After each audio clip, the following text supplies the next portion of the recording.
Well, good evening and welcome to the Arbor Hills Nature Preserve in Plano, Texas on a somewhat cold and rainy late afternoon. Well, at least cold by Texas standards. My Canadian friends are laughing at me right now. So let me get to tonight's exercise, which is a rain exposure test of the GARMIN Tactix7 AMOLED.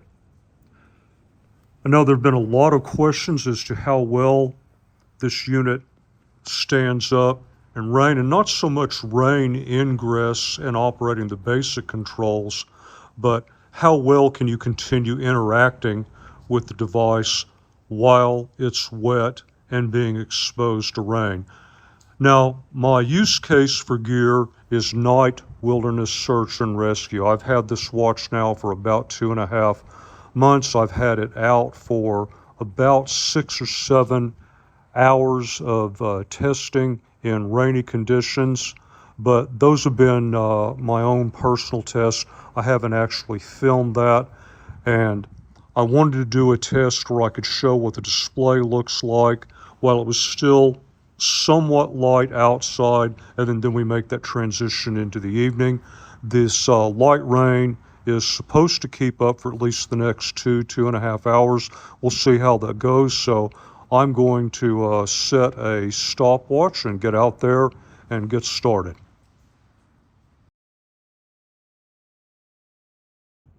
All right, there is our time update. The rain just let up. It's a very, very light sprinkle right now. It's been kind of coming and going in phases. Let me switch hands here and see if I can get this back to the watch face. I'm running in max brightness, by the way. Hang on. Okay, there's the watch face again in max brightness. Now I'm going to check out my glances.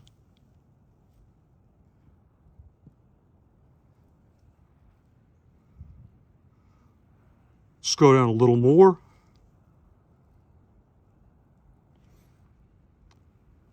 Oh yeah, I wanted to check out my step count there. Then there is the controls. And I'm going to keep on going. Hopefully we'll get some more rain here, and we'll see how this holds up.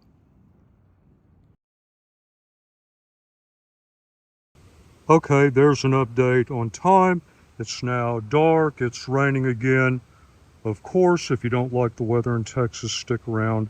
It will change. So hang on here a second. I want to show you a couple things. Okay, this is the flashlight. You see what that looks like. And then hang on, I need to move the phone here.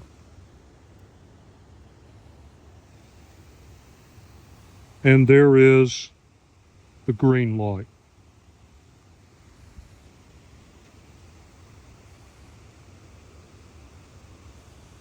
All right, time to keep on going. Okay, there is our time update. This is in red shift. I have a very, very light sprinkle now. The rain has been kind of intermittent. It's actually easier for me to film with the iPhone during these very light intervals. Hang on just a second. Let me show you the main display.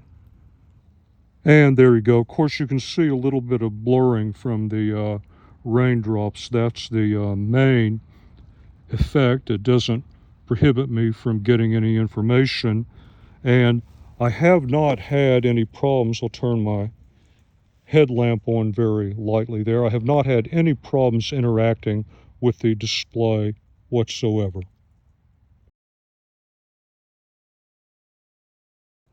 All right, back to where we started. I switched the output to its lowest level.